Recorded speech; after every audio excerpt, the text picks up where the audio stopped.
Thank you very much. Thank you to the hosts and organizers for inviting me. It's a great honor to be here. So, how many of you here have actually been to the Metaverse with or without a VR headset? Show of hands. Okay, so that's interesting. Few people. I'm going to give you a quick overview of various applications of Metaverse, where things are progressing, where we go from here.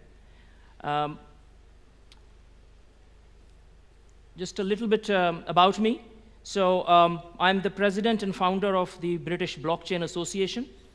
Earlier this year, I became the first person in the world to be awarded a UK national honor for services to blockchain and Web3 technologies upon recommendations made by the Cabinet Office in the United Kingdom and approved by His Majesty the King. Little bit about the BBA. So we are one of the largest, most influential blockchain associations in the world.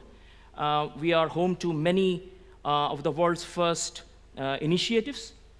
We authored the UK's National Blockchain Roadmap in 2021. United Kingdom is one of the 10 countries in the world to publish a national blockchain roadmap, and I'm the author of this roadmap. We are also home to the JBBA, the Journal of the British Blockchain Association, which is the world's first peer-reviewed open access blockchain journal available in print and online. I have some couple of copies if anybody wants.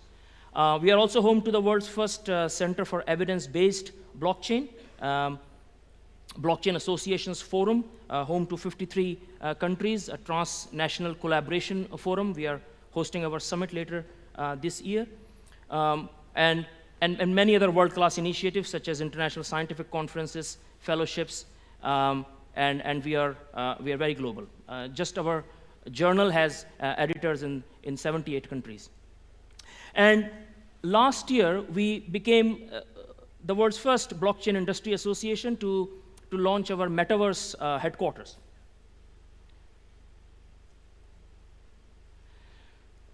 We also publish research infographics in plain English language and also in 10 other languages, making the blockchain research outputs easy to understand for policymakers. This is one of the infographics in Spanish. This is our Metaverse gallery, where these infographics are available, open access. You can go online right now. It's open 24/7, free, open access. All the research summaries and important outcomes from the research papers. That's me announcing the launch of our latest issue of the Journal of the British Blockchain Association. And this is Decentraland, by the way. I don't know if you know, this is one of the metaverses, one of the many metaverses, and it's built on Ethereum. So I'm actually standing on Ethereum. So this is quite funny, actually, if you think about it. But that's what it is. So all the transactions, your virtual headquarters is all built on, is an NFT, which is built on Ethereum blockchain. That's the front entrance of our Metaverse headquarters. You can see this iconic Big Ben in the background, but it's not the real Big Ben. It's a virtual replica of Big Ben.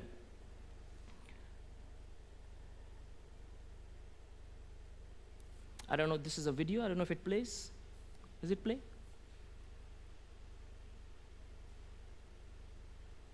It's okay, don't worry. So we have been hosting our member forums and networking events in the Metaverse now. We have kind of moved to the Metaverse, and making it very global and open access and easy for people to attend. So we had members of parliament in our Metaverse headquarters, business owners, entrepreneurs, academics, everybody. That's our recent forum. That's Christina from Cointelegraph, editor-in-chief, is speaking in the Metaverse, at our Metaverse headquarters. Okay, so what's happening in the Metaverse? People say Metaverse is a game. It's not a game. Metaverse is a game changer. This is Foreign Minister of Tuvalu, a small island in the South Pacific. And here he is addressing United Nations COP27. And to quote his words, he said, "Our country is sinking due to rising sea levels, and we have no other option but to preserve it in the metaverse, in the cloud. And if you zoom out, this is what it looks like. This is one of the small islands. And this is the country's official website. And if you go on the website, you can actually see this counter here in the right bottom, where they are uploading important documents, buildings, sounds of birds, you name it, in the metaverse. So they want to preserve their country because it's sinking. And in 10, 20 years' time, it may no longer exist. And why is it important to preserve heritage in the metaverse? Anybody remember this bird? Yeah, excellent, excellent. So this is a bird that was native to Mauritius, and it disappeared. It became extinct due to human activity. And nobody knows what it sounded like. We don't know. So imagine if we had preserved the sound of dodo in the metaverse. So let's move on about 4,500 miles northwest, and we enter Seoul, South Korea. And Seoul is one of the world's first metaverse cities, where they have built this government space. This is the mayor of metaverse, hosting events, meetings. You can pay your bills, apply for council tax, lodge complaints, talk to your counselors, talk to your government representatives in the metaverse. Go another 5,000 miles west, and things are really taking off in the Middle East. This is Saudi Arabia, NEOM, the line. You may have heard of it. They're actually building the world's first cognitive metaverse city. And what does it mean by cognitive metaverse city? So they're actually building. It's the next step. It's a smarter city. It's a city that is built in the metaverse. You can actually go and live there before you actually buy and invest in a property in the line. And it's quite interesting. So it's very, very different from Seoul. So they are building the digital first, and then going to build the physical city, in contrast to Seoul, which is the digital twin of a physical city. Very interesting. They also celebrated the 92nd National Day in the metaverse, which I attended. That's me, by the way. That's my avatar. Quite interesting. Dubai, UAE, they are not even planning to compete. They want to be the #1 in the world in metaverse. They were one of the first countries to launch their national metaverse strategy, and they are planning to generate 40,000 new jobs, which will add $4 billion to the UAE's economy. They also have their virtual assets authority, the VARA's headquarters in the metaverse, in Sandbox, which is again one of the metaverses built on Ethereum. World Economic Forum has entered the metaverse. They have launched this global collaboration village in collaboration with Microsoft and Accenture. And the plan is for them to host meetings instead of just 1 week or few days in a year at Davos. They're planning to have these throughout the year, where businesses, policymakers, government officials can meet. China, they have launched their metaverse pilot programs in Shanghai for urban planning, urban infrastructures. And they are planning to move most of their services, businesses, education, government activities, creativity, arts, education, into the metaverse. Japan is doing something really interesting. They have built these metaverse economic zones, which is essentially a consortium, a collaboration of tech giants, Fujitsu and Mitsubishi and others, coming together to build an open metaverse. I'm not sure how open it's going to be. From what I can see, it's going to be a hybrid metaverse. So not just one company, one Facebook in charge of the metaverse, but a consortium, a collaboration, a conglomerate of these tech giants. And quite interesting concepts, auto-learning avatars and multi-magic passports and so on. So you have this MMP, this multi-magic passport, and you can enter and explore all the different metaverses that are being created by these tech giants. Accenture, banks have entered the metaverse, and they conducted a survey. Around 67% of global banking executives believe that metaverse is going to be transformational. 38% believe that's going to be significant for the banking industry, and 92% believe that interoperability is going to be one of the key factors when it comes to banks in the metaverse and how they exchange data and transact data and so on. And these are some of the banks that are in the metaverse. JP Morgan was the first one, in Decentraland, CBI, Signum, and others.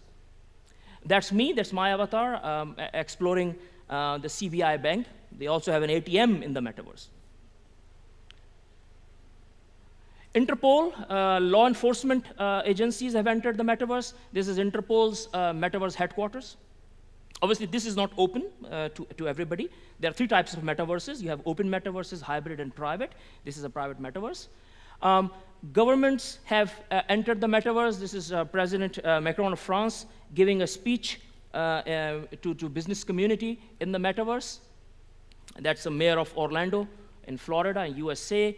And to quote his words, I attended that speech in the metaverse, and to quote him, "We are building the metaverse. We want you to be here and help us build this city." And they have around, I think, 2,500 new jobs in the metaverse and IT.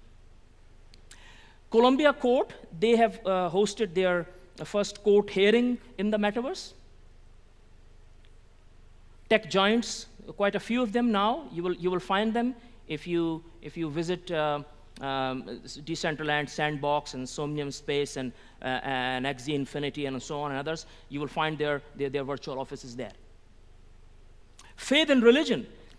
Synagogues have opened up, churches and mosques in the metaverse, where you can go and visit and learn about various religions, and collect some NFTs of important items, and so on. This is in the Decentraland. Universities education. Universities have started offering courses in the metaverse, postgraduate, BSc, MSc, PhD programs even. As of today, according to our research, around 35 universities in the world are now offering courses in the metaverse and on metaverse as well. This is a university in Korea in the metaverse offering studies. Harvard Business School, they hosted their alumni reunion in the metaverse. Alumni from 28 countries participated in this reunion, saved time, fuel, jet lag, COVID, you name it, avoided all sorts of problems, and just gathered in the virtual space. Lots of benefits. You can interact in terms of education, how you interact with the objects, and the objects interact with you. So it's a very immersive, very kinetic environment. And the research has shown that you actually retain 75% of knowledge by interacting and being in an interactive environment, compared to only 5 to 10% in a lecture. So that's important. So this is our metaverse headquarters. This is Epoca University. We are helping institutions, businesses, universities take their first step into the metaverse. This is one of the universities. We are helping them learn about the metaverse and Web3 technologies. And we issue them NFTs and proof of attendance certificates and so on as well. Sports, cricket, meta stadiums, Qatar Airways, virtual metaverse lounge, Bangalore airport in the metaverse. Sotheby's is one of the world's largest brokers of art galleries. That's me visiting their art gallery in Decentraland. Weddings are taking place in the metaverse. This is the world's first wedding that took place in the metaverse. So I've got only 25 seconds left. All the essential ingredients are already there. Metaverse is emergence of technologies. And we published this infographic 2 years ago on open metaverse ecosystem, what it looks like, with creators, finance, and technology at the intersection. Quadruple helix innovation ecosystem is vital. So no one component can work on its own to build this economy. All the 4 players have to come together. Citizens of tomorrow are already in the metaverse of today. This is my daughter. She's 9-year-old, coding in the metaverse. And she said to me, "Daddy, you are going to Turkey, you're going to Istanbul. Give them a message. Build a metaverse which is inclusive. Build a metaverse which is equitable. And build a metaverse which is diverse." Thank you.